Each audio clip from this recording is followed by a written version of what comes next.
গণ অভ্যুত্থানের বর্ষপূর্তি উপলক্ষ করে শনিবার ঢাকার রিপোর্টার্স ইউনিটি মিলনায়তনে আয়োজিত এই আলোচনায় যোগ দিয়েছিলেন বিভিন্ন রাজনৈতিক দলের নেতারা। পুরান ঢাকার ব্যবসায়ী সোহাগের নৃশংস হত্যাকাণ্ডের প্রসঙ্গ টেনে নানা অনিয়ম ও মানুষের নিরাপত্তাহীনতার কথা তুলে ধরেন রাজনৈতিক নেতারা।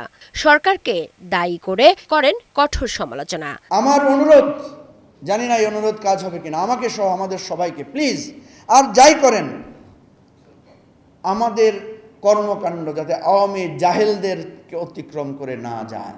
সরকারের প্রজ্ঞা, অভিজ্ঞতা, রাজনৈতিক দলগুলোর সহযোগিতা নিয়ে গণতান্ত্রিক উত্তরণের জায়গাটা আমরা আসতে পারবো, কিন্তু এটা বিবেচনা রাখা যে নির্বাচনের ব্যাপারে সরকার ফেব্রুয়ারি তারা যে তারিখটা বলেছেন, আমি সরকারের উপরে আস্থা রাখতে চাই।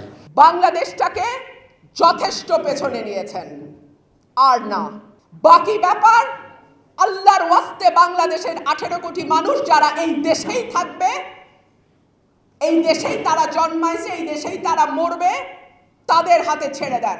এমন কঠোর বাক্যবাণে অনেকটাই বিব্রত প্রধান উপদেষ্টার বিশেষ সহকারী মনির হায়দার।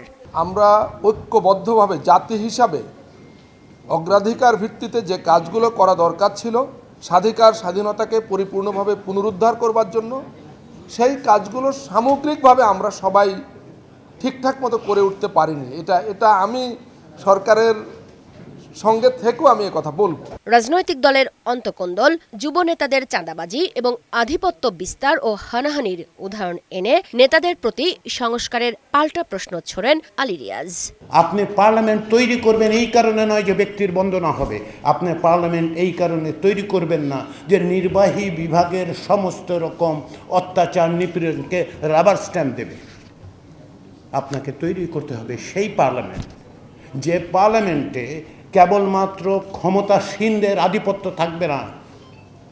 মনে রাখতে হবে আমাদের নির্বাচন কি দেয়, সেটা হচ্ছে mandate to govern, licence to rule নয়।